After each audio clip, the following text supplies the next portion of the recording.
girls, and there's also villa people throughout the show, which to me, I just think like the way how Casa Amor and the villa is set up to me is crazy to me, because I'm just like, when I saw the Casa Amor girls, they looked so shy. They didn't really get a lot of attention. Like, I think the cameras weren't really trying to show a lot of people as much. And I even saw a few like cute girls and like cute guys like from Casa. I even saw this one Asian guy in the Casa Amor, like who was from Casa Amor.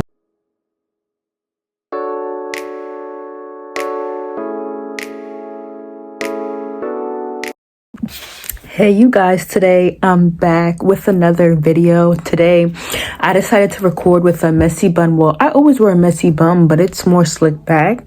But today I just wanted to hop on here and just talk about like all the cast members mental health on this like whole Love Island show, and also just like favoritism with the whole Love Island cast, and basically just like why things just don't sit right with me like on this show. Like, don't get me wrong, this season of Love Island USA is a good show, and I think that Love Island is a really good show, but just like a few things just did not sit right with me. Like, I don't know, like with the producers I've been hearing. Well, first I'm gonna be talking about like the cast's mental health like during the show and after the show, and I'm also going to be talking about producers showing favoritism to the OG girls in the villa than the Casa Amor girls, because there has been like a lot of Casa Amor girls going on live talking so much, and I'm starting to give a little bit of grace of like the cast members who have been going on live so much, simply because of the fact that like they didn't really, like all the Casa girls, they did not get a lot of love on the show, and they only got but little screen time, and even some of the bombshells you have speaking so heavily on the show because they didn't get as much screen time on the show. Yes, they got like a few 100k to 200k followers. Even the Casa girls though, like they kind of didn't really get a lot of followers. They only got like 45 followers, 22,000 followers. Like they didn't really get a lot of followers. And I think the reason why you got Casa Amor girls and bombshell girls speaking out so heavily, because it's just like they don't feel like it's fair that they only spent but so little time in the villa and like on the show. Like they didn't really get a lot of screen time, and it kind of just gives favoritism. And I just want to just say how like sometimes in general, how like reality television, like how going on reality television can just be super unfair to people like as a whole. Like just why going on reality television is just, it could just sometimes downgrade your mental health simply because you have producers. I heard the producers were not supportive towards everyone on the whole Love Island season this season, and then even people coming out of the show, they have gotten so much hate out of the show to the point where it's literally affected their mental health. Like it has affected their mental health to the max. And you have so many people like Leah saying that she doesn't want anything to do with the show anymore. Even Serena saying this as well. And I even saw one girl on YouTube saying that like she could never be a Casa Amor girl simply because of the fact that like she just would never be able to be like, she's already asking to not get attention. She's already asking to be bullied. And I think that a lot of the Casa Amor girls got hate more than like the Villa girls. And the reason why I'm making this video today, because I was on Daya's live, and I'm not showing any hate towards Daya. I love Daya like as a person and as a character on the show. Also, there's background noise, but I love Daya as like a person on the show, and also just as a person in real life. And honestly, she was just saying how like the producers did not care about her at all. When she was leaving the show, she was crying really hard, and like nobody cared about her. Everyone was just telling her like good luck with social media. Nobody was telling Daya that she's going to be getting a lot of hate on the media, which to me I think is just very fucked up, because I'm just like, there's no way. Like I was on Daya's live, and she was saying how like the producers they didn't care about anybody. She spent 40 days in a hotel, and she was like, and I forget, she did something else before the show, and then she got like made it far into the show, but she was only like a Casa Amor girl, and she was staying in the hotel for so long, like, but for so many like days. And then when she finally got into the villa, she and her other castmates who were in Casa Amor with her were happy that she literally was able to like connect with people, to actually see the real world. And also, they didn't have their phones in hotel. And I'm trying to think, are producers really manipulating these people on these shows? Because it's just like, how come these people are literally having to stay in hotels 24/7 with no phone, no food? Like, they can't do anything. They just have to stay in the hotel. And it's kind of similar to like what they have been doing to castmates in like Love is Blind. And that's why there's so many lawsuits in like, well, there's like a few lawsuits in Love is Blind, which to me, I just feel like it's just very crazy. I don't know. These are my opinions. Come for me if you want to. But first, what should I start with? Okay, I'm gonna start with the favoritism that I saw on this Love Island USA season 6 season with like the producers. So I heard behind the scenes that like producers, like in all reality television shows, like producers, they will choose who is gonna, with Love Island, they choose who is gonna be in the villa and who's gonna be in Casa Amor. And I think when it comes to people on Casa Amor, they kind of choose people who are like kind of the most shyest, because if like they choose people who are the most shyest, and the people who are the most loudest extroverted people are the OG girls, and then you have the people who are like, you know, the chill and quiet people. They're kind of the more like Casa Amor girls. But the reason why I think that this is favoritism is simply because of the fact that like when it came to the Casa Amor girls, they weren't getting good treatment at all.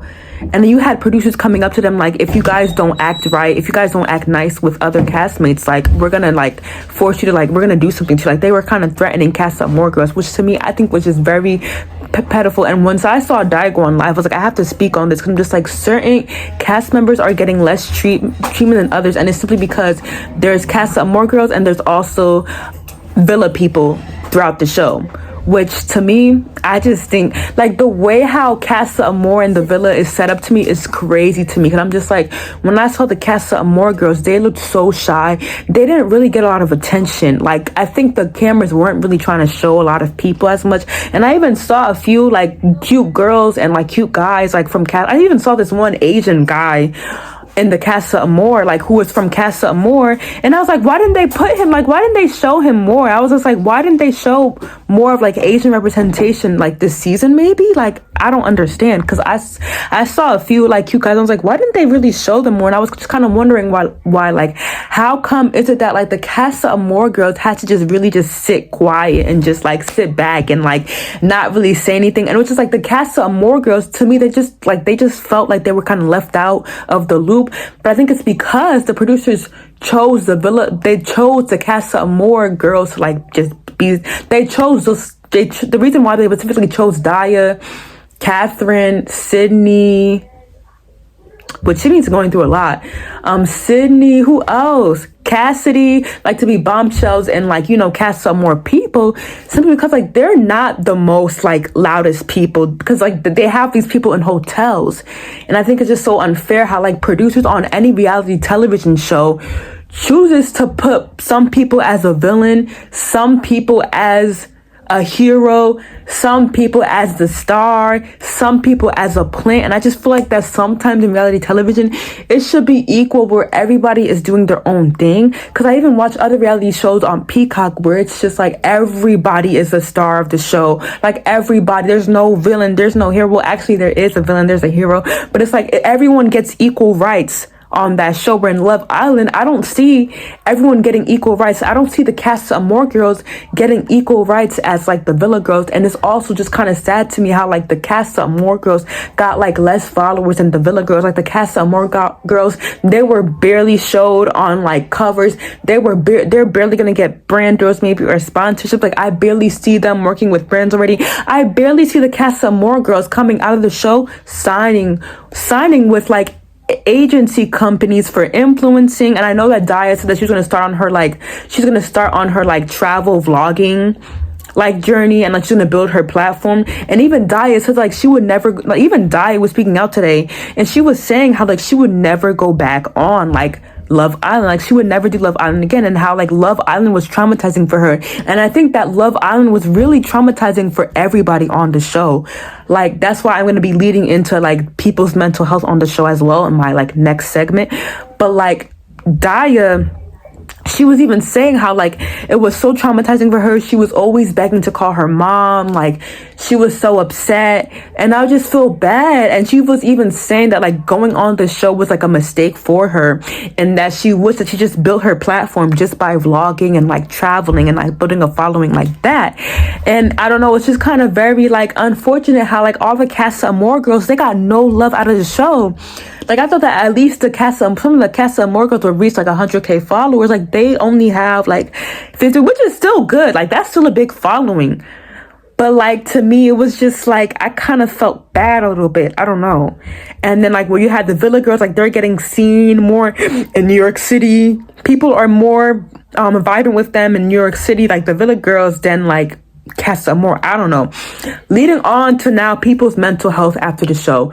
So like after people came out of the show, everyone's mental health was like torn apart to me. It was very surprising to me. Like, you had Kendall's mental health torn apart a little bit, I think, and him having to speak on lives. I think I said it in my other videos. And then you also had like Andrea crying out of the interview. You had Sydney having to like speak up on her mother, since people were commenting about like under her mother's page of her mother dying.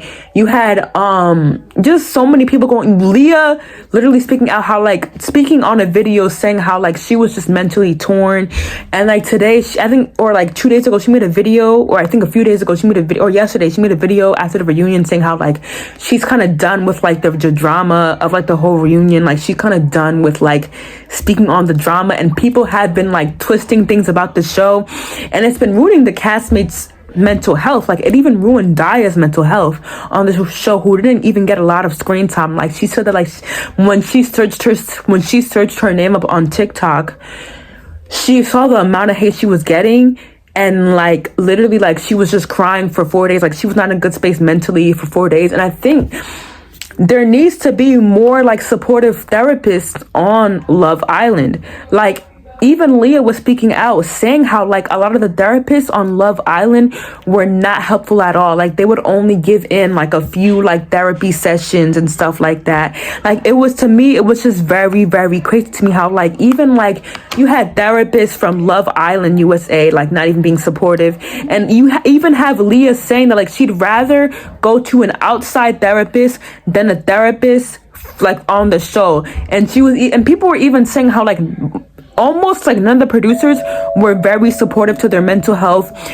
You had people saying how like the producers were not trying to like help Serena, the PPG. Even the PPG went through hell with producers. PPG got no support with producers, only probably like one producer, they say. And to me, I just feel very bad like that. Like, you even had castmates who literally got like no help. Like, they had to like I heard that like people were crying, just sobbing. And then you had producers trying to make them like stir drama up. You even had the producers making it seem like that Daya and Serena were enemies. Like, producers are creating false narratives. And it's kind of the same thing with Love is Blind, where you have producers giving people bad edits and other people good edits. But yes, I know it's their job and trying to make the show good, but I feel like that the producers need to be more helpful during the show when it comes to people's mental health, letting people leave if they ask to leave. Well, actually, I don't know about no. I think no. Like, at least the producer should like be more aware of what the person is going through while they're getting on the show. And I think producers need to be more helpful when it comes to castmates getting through the show. And you have, even after the show, people's mental health getting torn apart, because just like people on the media are saying crazy things. People on the media are saying false rumors about certain people, and it's just kind of, it just drives people nuts. You even had people making fun of like Leah's family's privilege. And it's like where the castmates are saying like enough is enough. Like, the castmates are experiencing like so many horrible things outside the show. You had Kendall's leak video, and you had I think one girl was like, they have to bring it to the reunion. I was like, like that's gonna be so much bad stuff to their mental health. What else? Like, you even had Rob, like right after Rob touched the airport, he was seeing all this bad stuff on the media. Rob has 1 million followers, but people did still put him as a villain as well, which to me, I was kind of shocked that even Rob was a villain, because Rob was kind of just chill just to himself. And even like Aaron, like people were sending Aaron like death threats. Like even after the reunion, Aaron looked so upset because he just broke up with Kayla, and now he's dealing with all this hate on the media. And I think that even after the show, sometimes if you come out of a reality show in general, it could it could be super bad to your mental health, simply because of the fact that like you're dealing with all the hate on the media. Mind you, you're posting about the show by like your PR manager is kind of helping you post about the show, and you got people showing you like mad hate, and it just could be very, very toxic for you to like take in. That's just like you being a normal person posting on the media and people are bullying you. It's kind of just like cyberbullying people just because they went on a reality show. And I think that mental health needs to be more looked at in future reality shows and also in future seasons of Love Island. But that's all I had to say. That's all I had to speak on. Make sure to like, comment, subscribe. I will speak about the reunion. I'm gonna do a whole video on the reunion. I don't know if I really want to keep on making videos about UK Love is Blind. To me, I just don't see like what's the point of me I don't know, is anyone else feeling this? But like, is Love is Blind UK not really hitting for you? Like for me, Love is Blind UK is not really hitting. Like to me, the show Love is Blind UK is kind of all right to me. Comment down below if you want me to like do any other.